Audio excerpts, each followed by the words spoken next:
Hey everybody, my name is Ben. I just kind of wanted to hop on here real quick. Wanted to say thank you um, to a couple ladies that I've met today, and also I was doing some journaling today after I was talking to my mom um, about my trip and everything that's coming up here in November. First, I want to say thanks to the ladies. So, Megan, Emily, and Sarah, I want to say thank y'all so much. You reminded me just to get off my butt and do something. um, I've been having a lot of things on my plate lately, and I've just pushed them off for one thing or another. Mostly making excuses because I don't know something, or haven't done something in years, and excuses. That's what we all do as human beings. So I want to say thank y'all so much for reminding me to set that fire underneath my feet.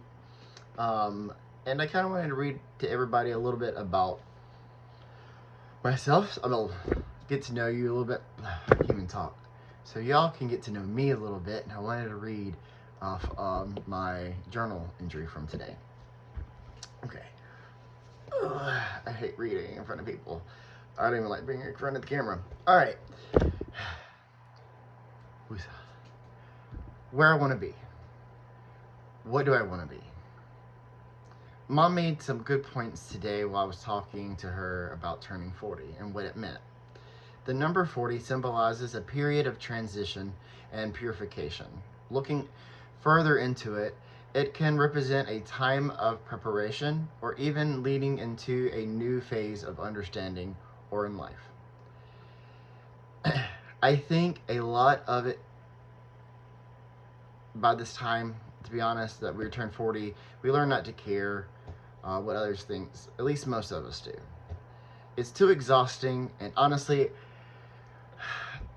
after all the stupid things that I have done in my life, all the hours of therapy, I'm happy with who I am.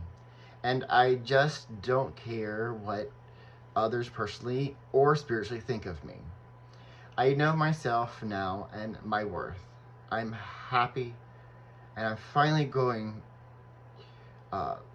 to close off that old part of my life. I have learned from it. I have dealt with it, at least from what I can control. Prayed about it, and I'm ready for the next chapter of my life. I wonder what the universe has in store for me. I have huge hopes and dreams, and I'm still stubborn enough that I could see it through. I'm a little slower than my younger years, but I realize that it's a good thing. It's a very unpleasant time in the history of humanity right now, and things are just going to get harder for people like me. It brings back the memories of the fear and uncertainty I had growing up in Mississippi in the late 80s and 90s. Still remembering that feeling. It's so close to me with even today that I can still smell that stale, bitter smell of hate. It took me years to heal from that hate and anger I received as a child because I was different. I remember building up the courage at a young age to tell my mom I was gay. When I walked into the room, the murder of Matthew Shepard was on the TV. I ran back into my room. At 13, crying, afraid for my life, afraid I could be killed, and it didn't help that all I heard on the news for weeks and on the radio was hate, and most of it was from Focus on the Family and Christian radio stations that my family listened to. Things progressively got worse for me the older I got. Then finally, Obama came in president and changed things. I wasn't a fan of him, and in fact, I didn't even vote that year. But for once, it seemed like the world started to change around that time. Not giving Obama all the credit for all that, but things started to change for people in my community, and laws and protections started to develop that made it safe for people in my community just to exist. Well, yes, we still had plenty of issues that needed to be addressed, but it was a great start. Years later, I moved to Houston about 5 years ago and was driving downtown exploring town and was driving down Herman Memorial Park and saw a gay couple walking holding hands, and no one cared. I saw all types of people from every walk of life, and I began to cry. I felt safe for the first time in my life. Fast forward till today, and now I see the opposite. Even though I still feel safe as an adult in my own circles, I see the young people I work with, and my trans friends and families, who the same fear in their eyes as I used to have. I spent years to not have that feeling. I made so many bad decisions to get away. I tried to commit suicide multiple times. I tried to get into the military. I even did the pray away the gay thing and worked with ex-gay ministries. I see history repeating itself, and the panic of my feelings,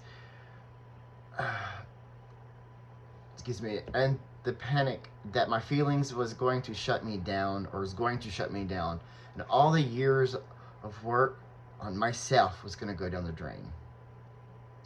I kept telling myself, at least nowadays schools have safety nets for kids that are in the LGBTQIA plus community. There's groups and hotlines and different services that we didn't have growing up. But now even those have been taken away. We are going completely backwards. I have friends fleeing the state, and I see the state, even a few of them are starting to leave the country, just like they did before. It is terrifying to know and to see this hate being used to perpetuate a lie and a mistranslation in the Bible, because someone must always make someone their target of the distraction of what truly matters. I refuse to let them win.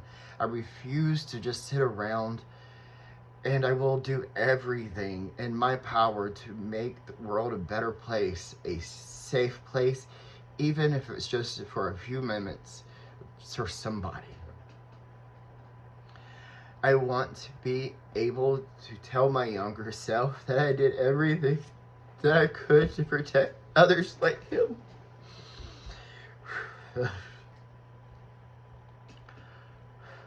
This November, my birthday trip, yay 40, is not just a visit to my family and friends, but a trip to finally drop off that old baggage. I'm going to go visit important and fun and not so fun places for me to complete that journey so I can focus on my new path at hand.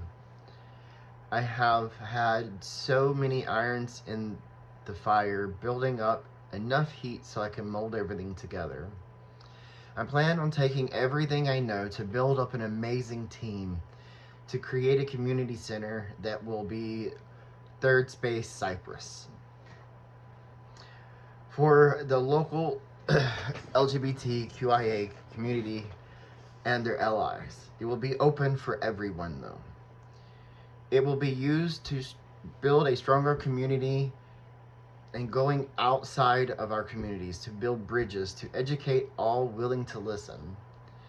A place to have a home cooked meal or dinner to go, have a place just to hang out, stage space for events and community markets and more.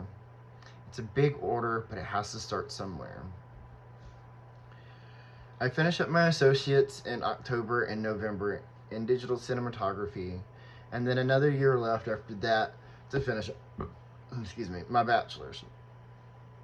I plan on using it to uplift queer voices and to show true representation of our community.